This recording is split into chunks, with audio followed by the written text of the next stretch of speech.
করলো বেরাদার ইসলাম মুআজ্জাজ সামানিকরাও যে গোস্তের কলিজাগুলো নিয়ে এসেছিল বাবাজি কসাই নিজের হাতের কলিজা রান্না করেছে। রান্না করার পরে কসাইয়ের বিবি বলছে স্বামী গো আমাকে দুটা কলিজা দেন। বলে হবে না। বিটিতে বলছে আব্বা গো আমাকে দুটা কলিজা দেন। বেটাতে বলছে আব্বা গো দুটা আমাকে কলিজা দেন। বলে হবে না হবে না। কেন হবে না কেন হবে না? কসাই বলতেছে বলো আমার বেটা বেটি তোমরা শুনে রেখে দাও এই গোস্তটা রান্না করেছি কলিজা রান্না করেছি শুধু আমার মায়ের জন্য। জোরে বলেন সুবহানাল্লাহ। এই বেটা বেটি ও আমার বিবি শুনে রেখে দাও আমার মায়ের যখন খাওয়া হবে যদি বাঁচে খাওয়াও আর যদি না বাঁচে তাইলে পরে আর পাবে না। বাবাজি মুসলমান ভাইরাও এ সোনা মানিকেরাও যখন বাবা গোস্তের কলিজাগুলো রান্না হয়ে গেছে কসাই আপনার গোস্তগুলো আপনার কলিজা নিয়ে এসেছে। নিয়ে আসার পরে বলছো গো মা জননী ও গো মা জননী আপনি নেন। নেবার পরে নেন কলিজাগুলো খানো। বেটাতে একটা একটা করে কলিজা মাকে মার মুখে আপনার দিয়ে দিতেছে। আর মা জননী চোখের পানি ঝরঝর করে পেরে বলতে আল্লাহ গো ও গো রব্বুল আলামিন আল্লাহ গো আমার বেটা এত সেবা করে নিজের হাতে রান্না করে আমাকে খাওয়াতেছে। বেরাদার ইসলাম মুআজ্জাজ সামানিকরাও যখন মার সেবা হয়ে গেল রে বাবা এদিকে কসাই এক পা দুপা করে মুসা নবীর ঘরে গেছে। যাওয়ার পরে বলছে হুজুর বেয়াদবি মাফ করে দিবেন আমি মায়ের সেবাতে একটু লিপ্ত হয়েছিলাম আমি মায়ের সেবা করতেছিলাম ও আমার হুজুর গো ক্ষমা করে দিবেন। হুজুর গো এবার আপনার সেবা করব এবং আপনার তাবেদারি করব। বেরাদার ইসলাম মুআজ্জাজ সামানিকরাও মুসা নবী বলতেছে বলো গো কসাই তবে শুনে রেখে দাও শুনে রেখে দাও তুমি যে তোমার মায়ের সেবা করো আচ্ছা বলো না তোমার মা জননী তোমার জন্য কি দোয়া করে? কসাই বলতে বলো হুজুর গো আমার মায়ের যখন আমি সেবা করি আমার মা জননী আমার জন্য দুটা দোয়া করে। দুটো দোয়া করে। বাবাজি মুসলমান ভাইরাও এ সোনা মানিকেরাও মুসা নবী বলতেছে বলো গো কসাই কসাই তাইলে বলো না তোমার মা জননী দুটা কি দোয়া করে? কসাই বলছে নবী গো আমার হুজুর আপনি শুনে রেখে দিন আমার মা জননী এক নম্বর দোয়া করত আল্লাহ গো আমার বেটা কসাইকে আল্লাহ আপনি বড় লোক বানায়া দিও। ও গো হুজুর আমাদের এলাকার ভিতরে আমি এক নম্বর হলাম বড় লোক। জোরে বলেন না সুবহানাল্লাহ। এ বাবাজি মুসলমান ভাইরাও ওগো আমার সোনা মানিকেরাও যখন বাবাজি কথা বলার পরে বাবাজি মুসা নবী বলছি এ কসাই দ্বিতীয় নম্বর তোমার মা কি দোয়া করতে বলো না? তখন কসাই বলছে হুজুর গো দ্বিতীয় নম্বর দোয়া মনে হয় কবুল আল্লাহর কাছে হবে না আমার মনের আশা পূর্ণ হবে না। মুসা নবী বলছে বলে কসাই একবার বলো না বলো না।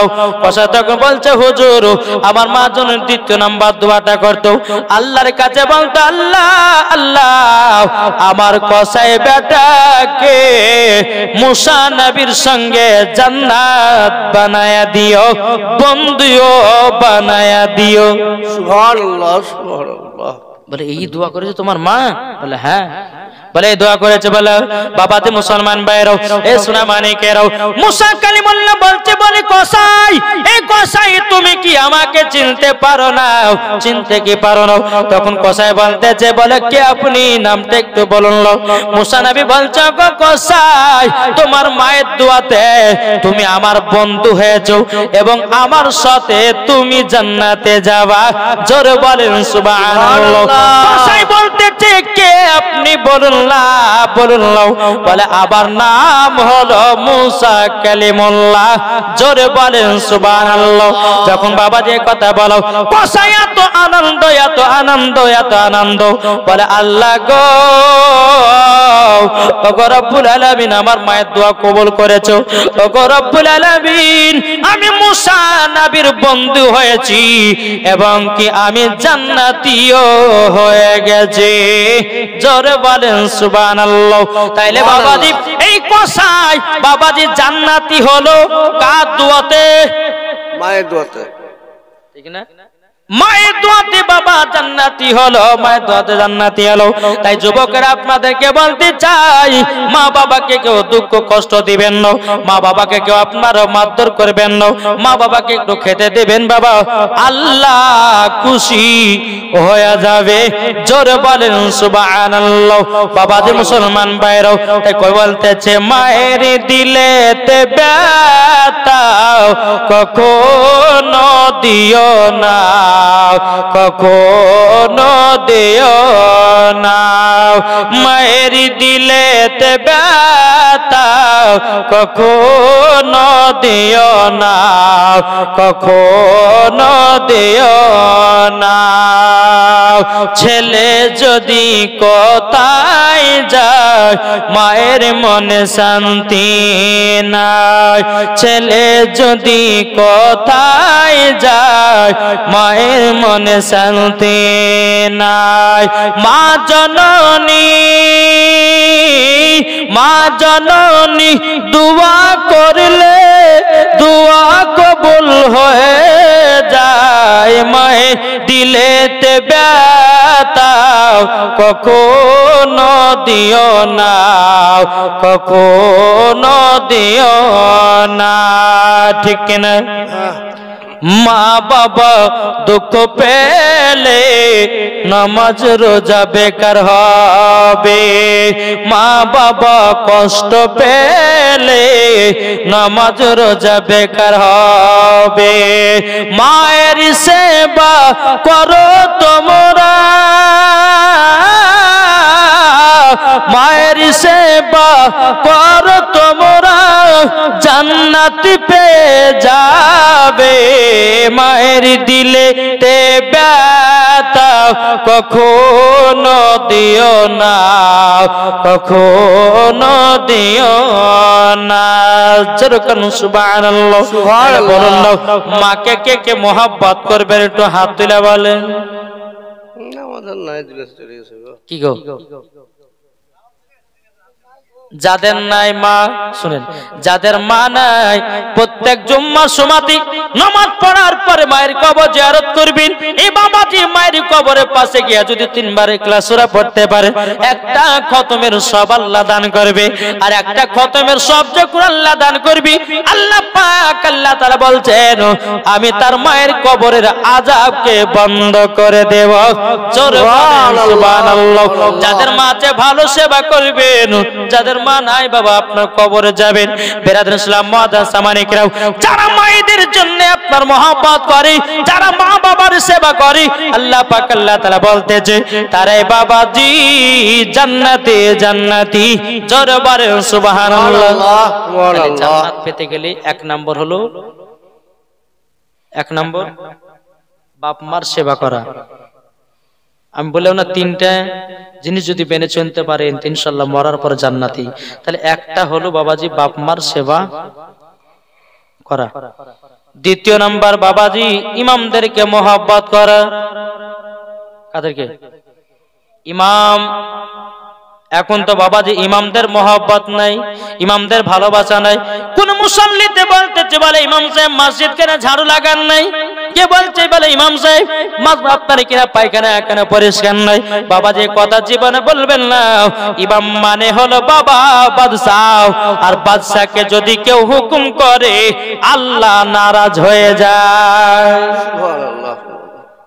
ঠিক না বাবাজি? মুসলমান ভাইরাও, আপনাদেরকে বলতে চাই, আর যে ইমাম নাইলে পরে আপনার আব্বার জানাজার নামাজ হবে না, যে ইমাম নাইলে পরে আপনার বাড়িতে বাবাজি মুসলমান আপনার বেটি বেটারা কোরআন শিখতে পারবে না, যে ইমাম নাইলে পরে বাবাজি আপনার বেটির বিবাহ হবে না, আপনার ইমাম নাইলে পরে আপনার মায়ের জানাজার নামাজ পড়া হবে না। তাইলে বাবাজি এই ইমামের কেন সম্মান নাই? আবার কিছু কিছু মুসল্লিরা বলে যার নাই গতি সেই করে ইমামতি, ওর কান পট্টিতে একটা চর মারতে হবে। আরে ভাই শুনে রেখে দাও, যার আছে গতি সেই করে ইমামতি। ইমামদেরকে সম্মান দিন। আল্লাহ বলছে যারা ইমামদেরকে সম্মান দিবে ওই ইমামের সঙ্গে কাল কিয়ামতের ময়দানে হাসর হবে। জোরে বলেন সুবহানাল্লাহ। আর যদি কোনো ব্যক্তি যদি বাবাজি বেধর্মীদের সঙ্গে, কোনো ব্যক্তি যদি মদখোর জিয়াগরের সঙ্গে যদি বন্ধুত্ব রাখে, তার সঙ্গে তার হাসর হবে কাল কিয়ামতের ময়দানে। তাহলে বলুন, ইমামের সঙ্গে হাসর হওয়া ভালো না একজন মদখোরের সঙ্গে হাসর হওয়া ভালো? ঠিক না? তাহলে বাবাজি ইমামদেরকে এখন আপনার ইমামদের এতইটা বেতন কম, বেতন কম, মাস গেলে ৬,০০০ টাকা ৭,০০০ টাকা। হায় হায়, কি জামানা আসলো রে ভাই। আচ্ছা বলুন, ইমামদের এই যে ইমামেরা ৫ ওয়াক্ত নামাজ পড়াচ্ছে, কত কষ্ট, কষ্ট না? দুনিয়ার সরজমিনে যতগুলি বাবা চাকরি আছে, মেন চাকরি হলো ৫ ওয়াক্ত নামাজ পড়া, ঠিক না? ৫ ওয়াক্ত নামাজ সঠিক টাইমে পড়া। আবার যদি কোনো সময় যদি বাবাজি ইমাম সাহেব বলে যে আমি আজকে জোহরে আসতে পারবো না, আপনারা পড়ে নিলেন, এটা হবে না, আপনাকে জোহরের নামাজে পড়ে যেতে হবে। ওরে বাবার, মনে হচ্ছে মাথা কিনে রেখেছে ওই, আছে না নাই? ইনশাআল্লাহ। তাই বাবাজি ইমামদের সঙ্গে কেউ বেয়াদবি করবেন না, আর ইমামদের একটু বেতন বাড়াবার চেষ্টা করবেন। আমার আল্লাহ পাক আল্লাহ তাআলা বলতেছে, ও আমার বান্দা বান্দীরা, তোমরা শুনে রেখে দাও, শুনে রেখে দাও।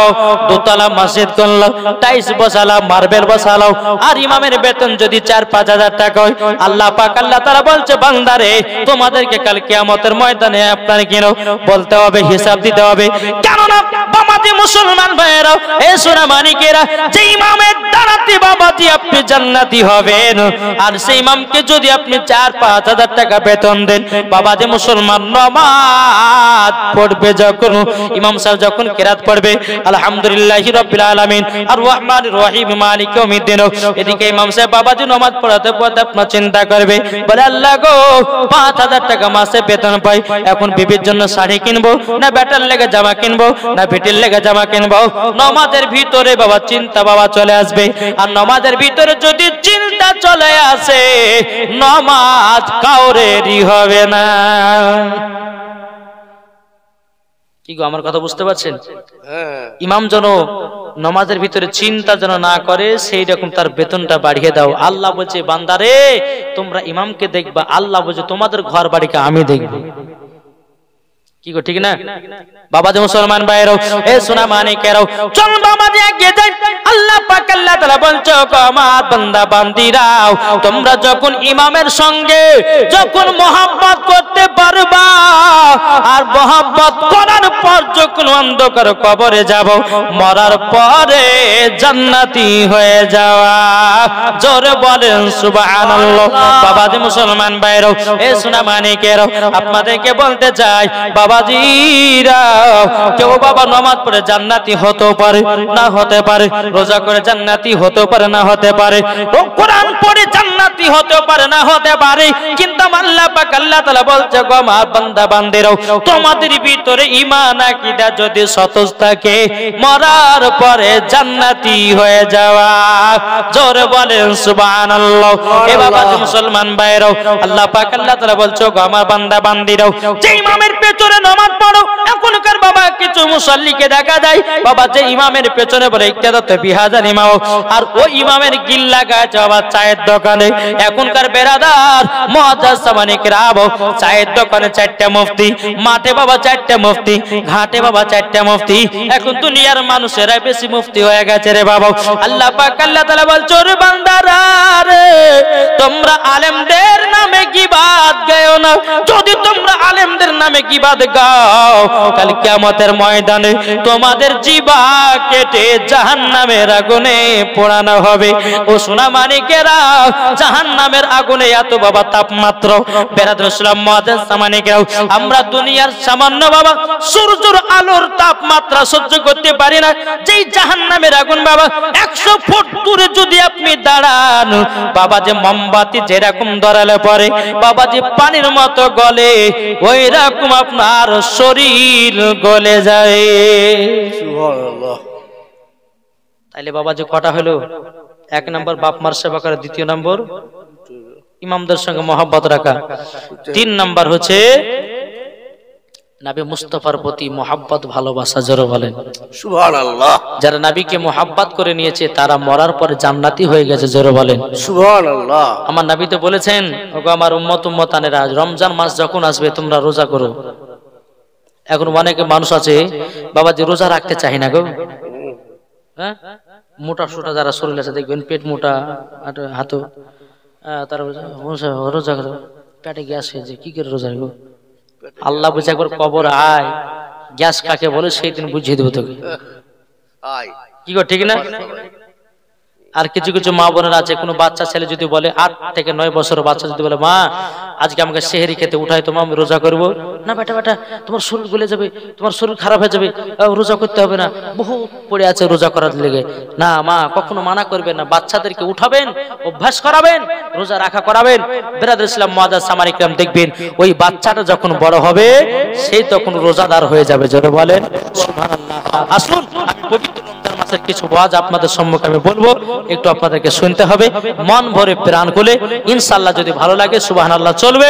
আর একবার মদিনার দিকে দিলটি লাগিয়ে ঝুমঝুম আওয়াজে দরুদ পড়ুন, আল্লাহুম্মা সাল্লি আলা সাইয়্যিদিনা মাওলানা মুহাম্মদ ওয়া আলা সাইয়্যিদিনা मौलाना मोहम्मद के जाओ भाई नबीजिर काছে জোর হবে না সুবহানাল্লাহ, কে যাও ভাই নবীজির কাছে, এই পাগলের আরজি আছে, আমার সালাম পৌঁছে দিও,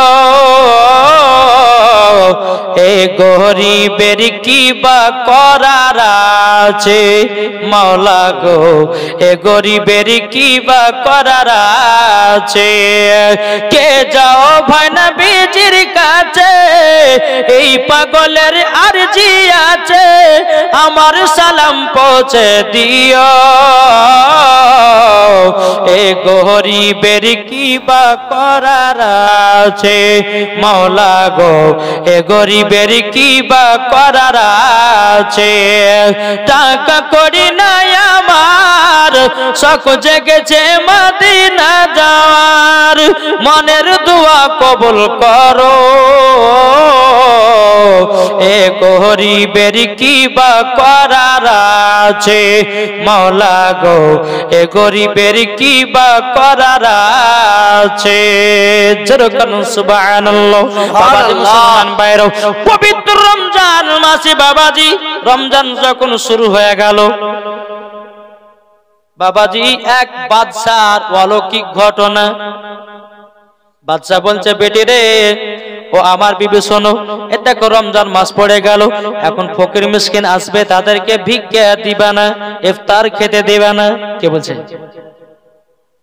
বাদশা তার বিবিকে বলছে বিবি শোনো, এই রমজান মাস আসলো, কত ফকির মিসকিন আসে না, বহুত আছে। বাদশা বলছে শোনো, আসবে ইফতার চাইবে, ইফতার দেবে না, টাকা পয়সা দান করবে না, আর যদি দান করেছো তাহলে কিন্তু তোমাকে বাড়ি থেকে বিদায় করবো। আর বিবি করবে? বিবিদার করবে না। কিন্তু বাদশার একটা বেটি ছিল, তার নাম হলো হযরতে সাকিনা, জোরে বলেন সুবহানাল্লাহ। বিরাদার ইসলাম মুআজ্জাজ সামানি কিরাম, যখন বিরাদার পবিত্র রমজান মাস যখন বাবা পড়ে গেল, এদিকে বাদশা বাবাজি নিজের বিবিকে বলল ফকির মিসকিনদেরকে ইফতার করতে দেবে না। আর আমার নবী বলেছে যারা রমজান মাসে একটা বাবা ফকির মিসকিনকে ইফতার করাবে, একজন রোজাদার মানুষকে ইফতার করাবে, আল্লাহ পাক আল্লাহ তাআলা বলতেছেন তাকে হাউজে কাউসারের পানি পান করানো হয়। জোরে বলেন সুবহানাল্লাহ। বাবাজি মুসলমান ভাইরাও, ওই বাদশার বাড়িতে একটা ফকির বাবাজি এসেছে। ফকির বাবাটা বলছে বলো গো বাদশার বাড়ির লোকেরাও, আমি ইফতার করব, আমাকে কয়েকটা রুটি দাও। বাবাজি মুসলমান ভাইরাও, বাদশার বিবি বলছে বলো গো ফকির বাবা, আমরা তো দান টান করি না, আর বা মালিকের মানা আছে কোন ফকির মিসকিনকে ইফতার করতে দেওয়া হবে না। বাবাজি মুসলমান ফকির বাবাটা বলছে বলো গো বাদশার বিবি, তবে শোনো গো, শোনো শোনো, আমাকে একটা রুটি দান করো, আল্লাহ পাক আল্লাহ তাআলা তোমার গুনাহগুলো maaf করে দেবে। জোরে বলেন সুবহানাল্লাহ। এদিকে বাবাজি বাদশার বিটি সাকিনা বলছো গো মাও, ফকিরটা তো এতবার করে তোমার কাছে একটা রুটি চাইছো, কেন দিতেছ না? তখন বলছে বিটি রে, তোমার আব্বা মানা করেছে, আমি তো রুটি দিতে পারবো না। যখন বাবাজি এই কথা বলে, সাকিনা বলছে মা গো কটা রুটি বানিয়েছো বলো না? তখন বলছে বিটি আমি রুটি বানিয়েছি মাত্র 6টা, তোমার 2টো রুটি, তোমার আব্বা 2টো রুটি, আমার 2টো রুটি। সাকিনা বলতেছে বলো গো মা জননী, আমার ভাগের 2টা রুটি দাও। বাবা যে 2টো ভাগের রুটি নিয়েছে, নেওয়ার পরে ওই ভাগ থেকে বাবা একটা রুটি ফকির বাবাকে দান করে দিয়েছে। জোরে বলেন সুবহানাল্লাহ। ফকির বাবাকে যখন বাবাজি দান করাও, বেরাদুল ইসলাম মাদার সামানে কেরাও, এ ফকির বাবা আপনার বাদশার বাড়ির গেটের বাবাজি পাশে বাবাজি ইফতার করার অপেক্ষায় বসে আছে। এক পা দুপা করে যখন বাদশা চলে এসেছে, আসার পরে ওই ফকিরের বাবা তালাতে নজর পড়ে গেছে। কি ব্যাপার, এ রুটি তো আমার বিবির হাতে রুটি, এত সুন্দর রুটি আমাদের গ্রামের মানুষেরা কেউ বানাতে পারবে না। বাদশা বলছে বলে ফকির বাবা বলো তোমাকে কে রুটি দিয়েছে বলো না? বলে যে বাদশার বাড়ি থেকে দিয়েছে। বাবাজি ফকির বাবাটা কি করেছে বাবাজি? বলে এই বাদশার বাড়ি থেকে দিয়েছে। বাদশা কি করলো, থালা থেকে রুটিটা বাবা কেড়ে নিয়ে চলে আসলো। আসার পরে বিবিকে বলছে বিবি রে, আমি তোমাদেরকে মানা করলাম কোন ফকির মিসকিনকে দান খায়রাত করবে না, ইফতার করতে দেবে না, তুমি কেন রুটি দিয়েছো বলো? বাবাজি বাদশার বিবি বলছে স্বামী গো আমি তো দিই নাই, আমার তো দিই নাই। তাহলে কে দিয়েছে? ও গো স্বামী আপনার আছে বিটি, বিটি দান করেছে। বাদশা বাবা তার বিটি সাকিনাকে বলছে, বলে বিটি সাকিনা শোনো গো শোনো, তুমি নাকি ফকির বাবাকে রুটি দান করেছো? বলে হ্যাঁ আব্বা গো, আল্লাহ পাক আল্লাহ তাআলা আমাদেরকে অনেক ধন দৌলত দিয়েছে, টাকা পয়সা দিয়েছে, জমি বাড়ি দিয়েছে। ও গো আব্বা জান একটা রুটি দিলে কি কমে যাবে নাকি? বাদশা বলছে বিটি তুমি আমার কথা অমান্য করেছো, আমি তো মানা করেছি কোন ফকিরকে একটা রুটি দান করবে না, রমজান মাসে দান খায়রাত করবে না, কেন তুমি দিয়েছো বলো? এদিকে বাদশা বলতেছে বলে বেটে সাকিনা কোন হাত দিয়ে দান করেছো মা একটু দেখো। তখন বলছে আব্বা গো আমি ডান হাত দিয়ে দান করেছি, ডান হাত দিয়ে আমি দান করেছি, ডান হাত দিয়ে দান করেছি। এদিকে বাদশা বাবাজি ধারালো অস্ত্র নিয়ে হযরতি সাকিনার বাবাজি ডান হাতটা পুরো কেটে দিল। সাকিনা চোখের পানি ঝরায়া কান্না করছে, আব্বা গো আমি কি অন্যায় করেছি? আমি তো শুধু একটা ফকির বাবাকে রুটি দান করেছি ইফতার করাবার জন্য। আব্বা গো আপনি আমার ডান হাতটা কেটে দিলেন, আব্বা আমি তো সহ্য করতে পারি না, নিজের বাপ হয়ে পিটির হাত কাটতে পারি এটা প্রথম জানলাম, আমি এটা প্রথম শুনলাম। সাকিনা চোখের পানি ঝরঝর করে পেরেছে বাবা, হাত দিয়ে দরদর করে রক্ত বেরোতেছে বাবা। এদিকে সাকিনা বাবা বলছে পিটি রে আমি তোকে তেজ্য পুত্র করে দিলাম, যা বাড়ি থেকে বেরিয়ে যাও, তুই আমার কথা অমান্য করেছিস, আমার কথা শুনিস নাই, জলদি করে বাড়ি থেকে চলে যাও। বাবা যে মুসলমান ভাইরাও এই সোনা মানিকেরাও সাকিনা বলছে আব্বা কোথায় যাব, কার বাড়ি যাব, কোথায় যাব? বাবা যে বাদশা বলছে আমি তো জানি না, তুমি আমার কথা অমান্য করেছো, যাও বাড়ি থেকে বেরিয়ে যাও। সাকিনা যেতে চাই না, বাদশা বাবা যে তার বিটিকে লাথি মেরে মেরে বাবা বাড়ি থেকে জানো বের করে দিল। যে ফকির বাবা ইফতার করার জন্য বসে আছে, কি ব্যাপার বোন গো তোমাকে কিসের জন্য মারছে বলো না? তখন বলছে ওগো আপনাকে একটা রুটি দান করেছি, তারই জন্য আমাকে মারতে আছে। ফকির বাবাটা হাত তুলে দোয়া করলো আল্লাহ আর সব কিছুই ধ্বংস হয়ে যাবে। সুবহানাল্লাহ। ফকির বাবা দোয়া করলো আল্লাহ আর সব কিছু ধ্বংস হয়ে যাবে। যখন দোয়া করে দেও বাবাজি সকিনা বলছে বলো আমাকে ক্ষমা করে দিন ওগো ফকির বাবা আমার ভাগ থেকে আপনাকে একটা রুটি দিয়েছিলাম আপনাকে রুটিটাও আমি দিতে পারলাম না বাবাজি মুসলমান ভাইরাও সকিনা রাস্তা দিয়ে বাবা চলে যায় কান্না করতে করতে করতে বাবাজি হাত দিয়ে বাবা রক্ত আপনার দরদর করে পড়তে আছে আল্লাহকে বলছে আল্লাহ গো আমার এইরকম জালেম আব্বাও আমি তো জানলে পরে কখনো আমি এ বাড়িতে আগে থেকে থাকতাম না বেনাদের ছিলাম মহাদাস সামানিক রাম সকিনা বাবা রাস্তা দিয়ে কাঁদতে কাঁদতে কাঁদতে কাঁদতে চলে যায় সারাদিন মান যখন পুরো গেল রাত্রি হয়ে গেল সকিনা একটা গাছের নিচে বসে বসে বাবাজি আল্লাহ আল্লাহ জিকির করতেছে আল্লাহ আল্লাহ জিকির করে সারা রাত্রি আল্লাহর ইবাদত করেছি সকাল বেলাতে ওই রাস্তা দিয়ে একজন আল্লাহ বালা ব্যক্তি চলে আসতেছে আর মহিলা সকিনার দিকে বাবা নজরও পড়েছে কি ব্যাপার এ সকিনা কি ব্যাপার ওই মহিলাটা ওই গাছের নিচেতে কেন বসে আছে দেখি তো যাই বাবা যে আল্লাহ বালা ব্যক্তিটা এসে বলছে এ বেটি তোমার শরীর তো এত শুকনো কেন কি হয়েছে বলো না তোমার মুখটুক সবই তো শুকায়া গেছে বলো না কি হয়েছে বলো বলো বলো তখন বলছে বলে আমার কিছু হয় নাই আমি সারা রাত্রিতে এই জায়গাতে বসে বসে আল্লাহর ইবাদত করতেছি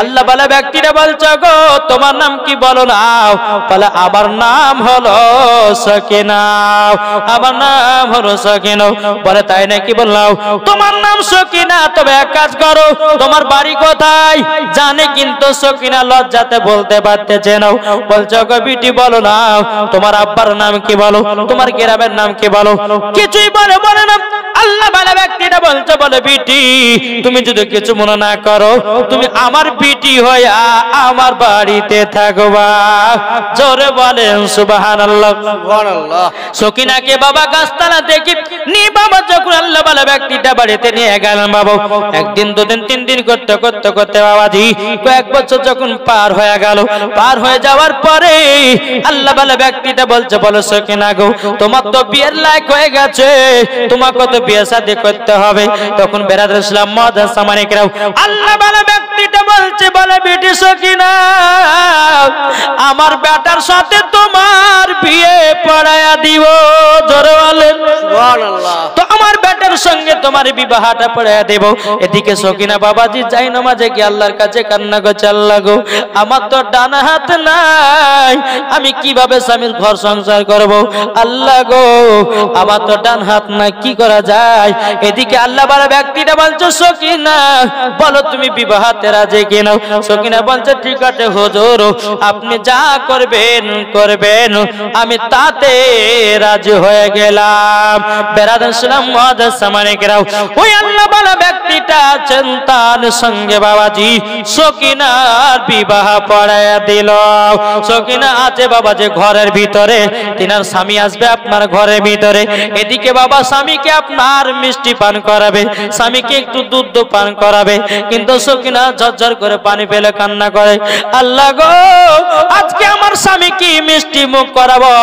আমার স্বামীকে একটু দুধ পান করাবো কিন্তু আল্লাহ আমার তো ডান হাত নাই আমার স্বামীকে যদি বাম হাত দিয়ে যদি মিষ্টি খাওয়ায় দুধ পান করায় আমার স্বামী হয়তো আমাকে বেয়াদব বলতে পারে আল্লাহ গো আপনার যদি আমি নেক বান্দি হয় আল্লাহ আপনি আমার ব্যবস্থা করে দিন জোরে বলেন সুবহানাল্লাহ যেই সকিনা এক ওয়াক্ত নামাজ কাজা করে না যেই সকিনা বাবা তাহাজ্জুদ কাজা করে না আর আমাদের ঘরের মা বোনেরা জীবনে কোনোদিন সিরিয়াল কাজা করে না এটাই হলো আমাদের মা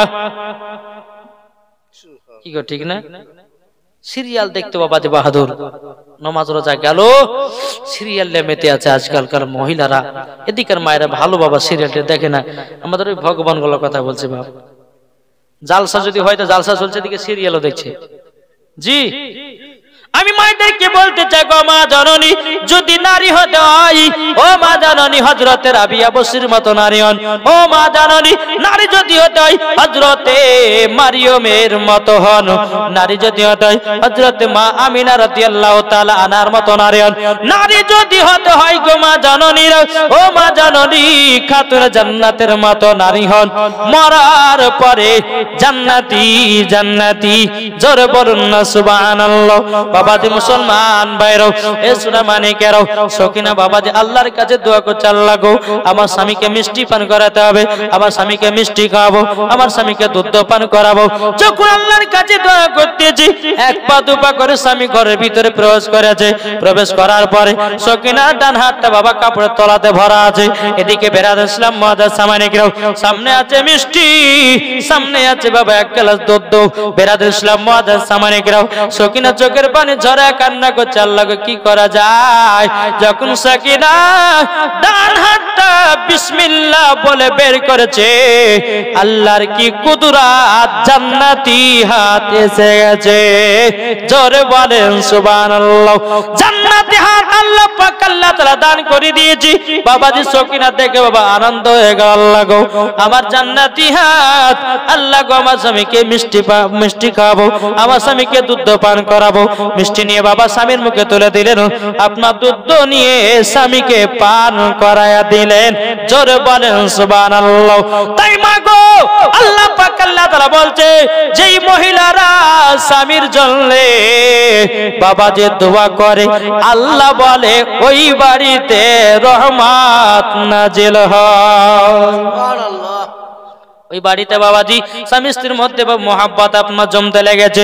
সকিনাত বাবাজি স্বামীকে যেমন ভালোবাসে, স্বামীও বাবা সকিনাকে ভালোবাসে। যেটাই বলি বাবা সেটা শোনে। বেরাদুল ইসলাম মুআজ্জাজ সামানিকরাও, এরকম বাবা আপনার ঘর সংসার চলতে চলতে প্রায় বাবা 5 বছর কেটে গেল। কত বছর? 5 বছর কেটে গেল। 5 বছর পর বাবাজি সকিনার বাড়িতে একটা ফকির বাবা এসেছে। সকিনার বাড়িতে ফকির বাবা এসেছে। ফকির বাবাটা বলছে, মা কে আছো, আমাকে 2টা ভিক্ষা দাও। সকিনা ঘর থেকে ধরপধর করে বেরিয়ে ভিক্ষা দিবে। সকিনার বাবা যে দিলেতে বাবা খুব মহব্বত, ফকির মিসকিনদেরকে খুব ভালোবাসে, ফকির মিসকিনদেরকে ভালোবাসে। সকিনা বলছে যে ফকির বাবা আপনাকে খিদা লেগেছে, যদি খিদা লেগে থাকে তো আপনি বাড়িতে আসুন, আপনার জন্য 2টি খাবারের ব্যবস্থা করব, আপনি খেয়ে দিয়ে যাবেন। ফকির বাবাটা বলতেছে, বলে হ্যাঁ গো মা আমাকে খুবই খিদা লেগেছে, তবে আমার জন্য তুমি খাবারের ব্যবস্থা করো। সকিনা খাবারের ব্যবস্থা করলো। ফকির বাবা ঘরের ভিতরে 1 পা 2 পা করে এসে বসেছে বাবা। এদিকে বেরাদুল ইসলাম মুআজ্জাজ সামানিকরাও ফকির বাবাকে খেতে দিয়েছে। ওই ফকিরে বাবাজি মুখে দাড়ি আর চুলগুলো বাবা এলোমেলো, পোশাকটা বাবা যেমন ফকিরের থাকে বাবা ওই রকম আপনার বসে আছি। কিন্তু বেরাদুল ইসলাম মুআজ্জাজ সামানিকরাও ওই ফকির বাবাটা খাচ্ছে রে বাবা, আর চোখ দিয়ে পানি যেন ঝরঝর ঝরঝর করে ফেলতে আছে। সকিনা বলছে, কি ব্যাপার ও ফকির বাবা, আপনি কান্না করছেন কেন, কি ব্যাপার, কি হয়েছে বলুন না। তখন ফকির বাবা বলতে, বলো বাগো ওগো মা, দুনিয়াতে একটা বিশাল বড় পাপ কাজ করেছি, আমার কাজটা মনে পড়লে চোখ দিয়ে পানি বেরিয়ে যায়। কিন্তু সকিনা বাবা পর্দার আড়ালে আছে রে বাবা। এর দিকে বেরাদুল ইসলাম মুআজ্জাজ সামানিকরাও সকিনা বলতেছি, বলো গো ফকির বাবা, কি দুঃখ কষ্ট আপনার জীবনে আছে বলুন না, আমাকে একটু শুনান নাও। ফকির বাবা বলছে, বলো গো গো আমার বেটে শোনো গো, আমার জীবনে একটা বিশাল বড় অন্যায় পাপ কাজ করেছি, সেটা হলো আমার বিটি ডান হাতটা কেটে দিয়েছে।